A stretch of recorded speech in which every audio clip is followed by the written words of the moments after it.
Hi, welcome back on my channel. Autumn is in the air, so it's time to tell you about my summer favorites. Let me know how your summer has been, let me know how your summer was, and about your summer favorites. What you have done. Maybe you went on a holiday, so let me know what place you visited. My summer wasn't the best summer of my life because I had to work, so it wasn't so great, but I managed to do some fun things as well, like go to Scotland, visit a few seaside towns, which was really nice. Now it's time to tell you about my summer favorites, so get yourself a cup of tea or coffee, something to eat, and let's start. The first category of things is music. Again, I have so many music to tell you about, and it's going to be better if I start. First artist is Shawn Mendez. I've never been a huge fan of Shawn Mendez. I was like, why these people are so into him. I don't fancy him, like I don't find him like super handsome or anything like that. I don't find him has super voice or anything like this, but his two new songs are really good and I really like them. The first one is If I Can't Have You, and the other one is a song with Camilla Cabello. It's called Senorita. I really like both of them. These two songs are on the top of my list. Then I've got Anne-Marie. Again, I've never been a huge fan of her. I'm like probably maybe Spotify or in the radio or on YouTube. Maybe I heard some of her songs, for sure in the clubs as well. When I went to BBC Big Weekend, she had her concert there. And I listened to it, I was like, oh, actually I know these songs. Oh, these songs are pretty cool. So I started to listen to her songs and I really like them. 2002, Alarm, Ciao, Adios, and a few more songs. I really like them. Then I've got an album from Sheeran, number 6 collaboration project. Oh my god. Since this album was released, I was only listening to it. For I think 2 weeks I was only listening to this album. It's so good. My favorite songs are South of the Border, Cross Me, Beautiful People, Best Part of Me. In general, the whole album is really good, so if still you haven't listened to it, do it now. I will leave you the links to the songs in the description box below, so you can just click and listen to them. In the radio, his songs are played all the time basically. Like they play I Don't Care, then Cross Me. If you like songs later, they play Beautiful People. So it's a bit annoying, like when I was at work, so I was like, I really like these songs, but when they play them in the radio a few times during your shift, it's a bit annoying, because then you've got too much. I don't mind listening to this album like on repeat for a whole day, but when you hear these songs in the radio, it's a bit annoying because then it's a bit too much. Then I've got one more song that I heard in the radio and actually like it, and then I found this song because I had no idea what the title is. It's Here With Me by Marshmello and Churches. It's a really nice song. Then I've got a new song from James Blunt. It's called Cold. Again, I've never been like a huge fan of James Blunt. I like him, of course, because he has really like iconic songs like You're Beautiful, or what else? My mind is empty right now. Of course, I knew loads of his songs, and even I went to his concert. I'm not a huge fan of James Blunt. I went to his concert.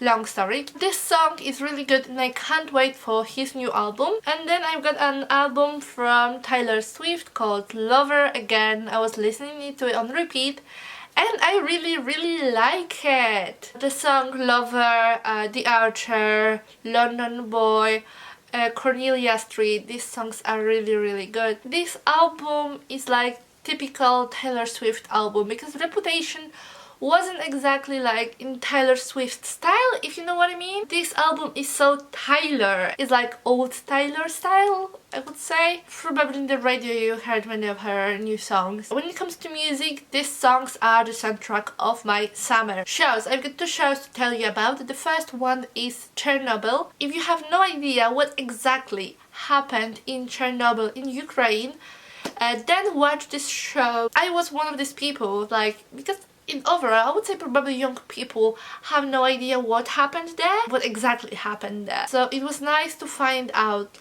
what exactly happened there. How many times I said what happened there? So if you want to know what caused this catastrophe and what killed so many people, then you should watch it. Like, the first episode for me wasn't really interesting. I would say it was pretty boring. Then I forced myself to watch a second one, and I was like, again. But by the end of this episode, like, interesting things start to happen. So I was like, I got to watch another one. So basically I ended up watching this show 2 times. There are only 5 episodes, each of them last an hour. In the 5th episode they explain exactly what caused this tragedy, and they explain it in a very simple way, how the reactor works, how it gives the energy. So it was really nice to find out what happened. Another one is Russel Howard shows.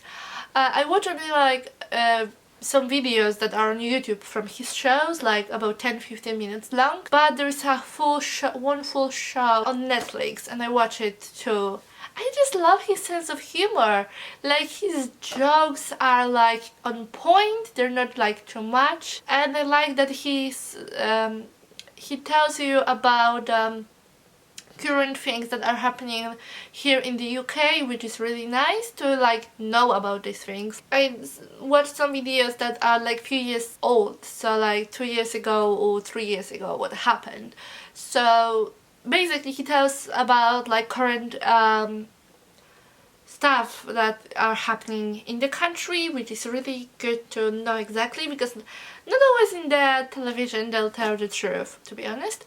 And like, he makes jokes about it in the same moment. It's also true, and you laugh with tears in your eyes basically, and you're like, this guy is right, the things are happening in this country aren't right. Slowly I'm getting into like British comedy films. I got 3 films to tell you about. The first one is 5 Feet Apart. This film was so nice. It's basically like The Fault in Our Stars, but not so sad. I think like this kind of films is something that I really like a teenage drama, I would say. I also bought a book because I like the film so much, and I was like, let's read the book. So I will read the description from the back of the book to tell you what is it about. Will's exactly what Stella needs to stay away from, but now 6 feet doesn't feel like safety.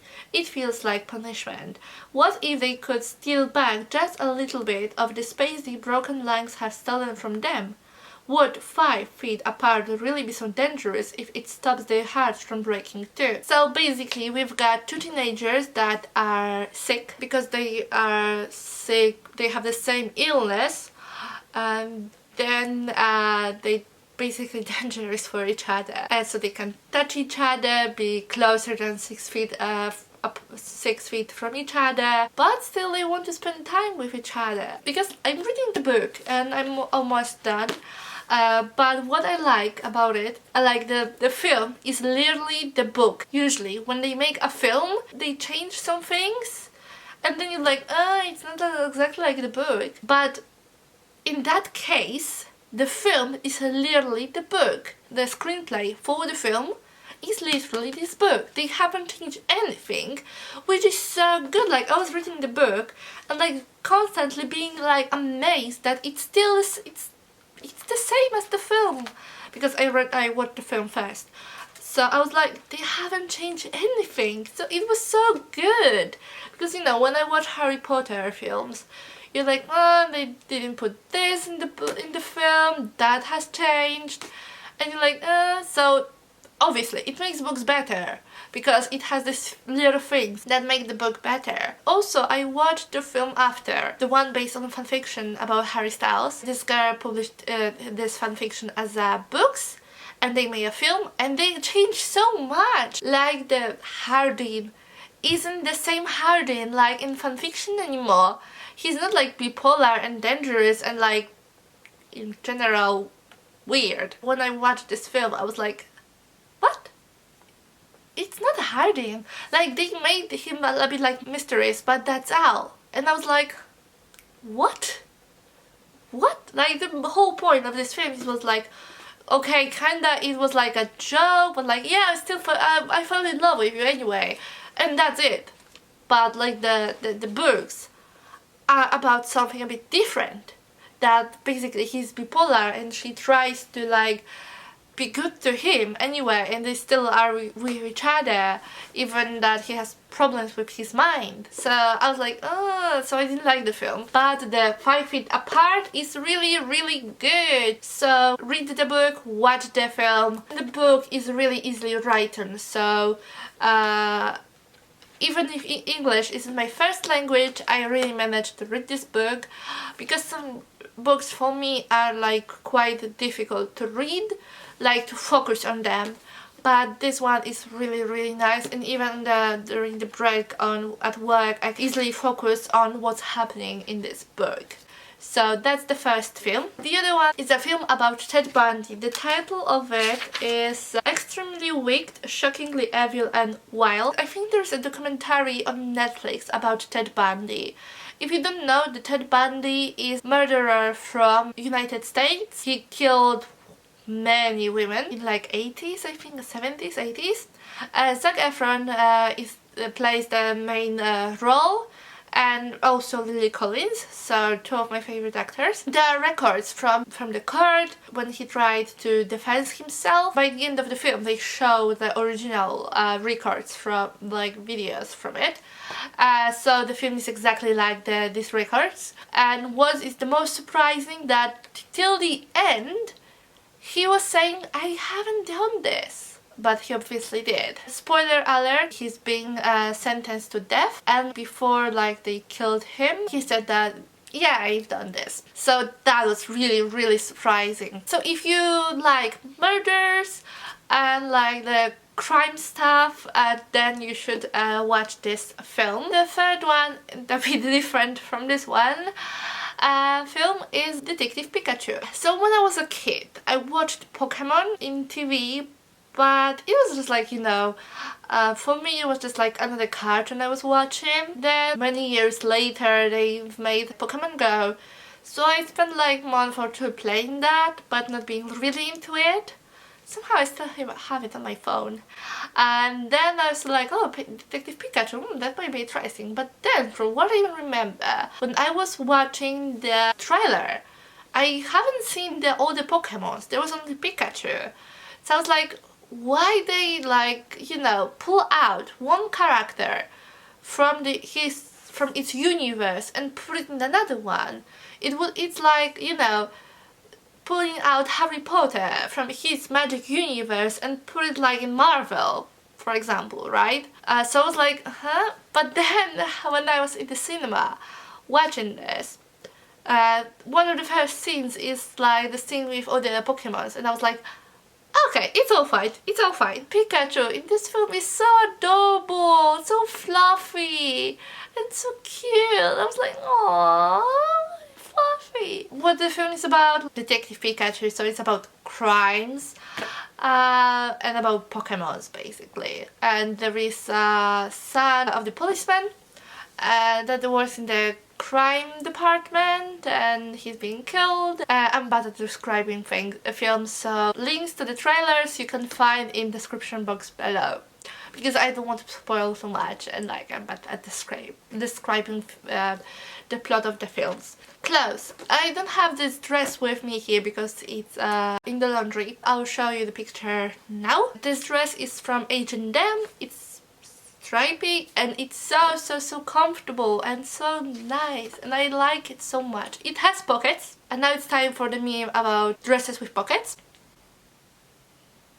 So like I said, it's very comfortable. I bought it over a year ago, before I went to Prague. I wear it with Converse, with Toms, with high-heeled sandals as well, with leather jacket, with denim jacket, so I style it in many ways. It's like a shaped dress. It's quite big and quite loose, and makes this dress so comfortable. In general, I wear many shapes of dresses, like it's A-shape, quite loosey baggy dresses, bodycon dresses as well. In overall, I wear dresses most of the time. Beauty. I have a mascara to tell you about. It's a new mascara from L'Oréal Paris. It's called Bambi Eye False Lash Storytime. I was in the Boots. I wanted to buy my usual mascara, which is L'Oreal as well. Million volume lashes, so couture. And then women that works there, I was like, hey, have you heard about our new mascara? And I was like, no. And she was like, so that's the new mascara. They use it on the fashion weeks right now, and like it's really good. You should definitely try it. So many customers already tried and they say it's really good. And I was like, but I got my usual one. I really like it. I haven't found anything better than this so far. This one will be better. And I was like, okay, I will take it. I really didn't want to take it, but she was like, take it. It's so good. But come back and tell me what you think. I was like, okay, I haven't done it so far. But this mascara is really good. It's better than my previous one, which is quite surprising. So it extends your lashes, like it makes them longer, curler, thicker. So it's really good, like it opens your eye. So I really like it. I'm surprised how much I like it. If you haven't tried this mascara yet, try it out. Another thing about beauty is gel nails. So far I had hybrid nails, which are really good. Like it's an upgrade from a traditional polish nail because it lasts longer on your nails. Also you can then extend them a bit, and like it's in overall really good. And I done them at home. But because of my work, the hybrid nails weren't strong enough anymore, so I decided to do gel nails. And I found a girl, she has her own little studio at home, and she's a professional because that's something I wanted. To find someone who knows the job they're doing. So I found her, and she really does a good job. The gel nails are so strong. Yeah, like, you know, 4 weeks. And I have still the same nails and they still look good.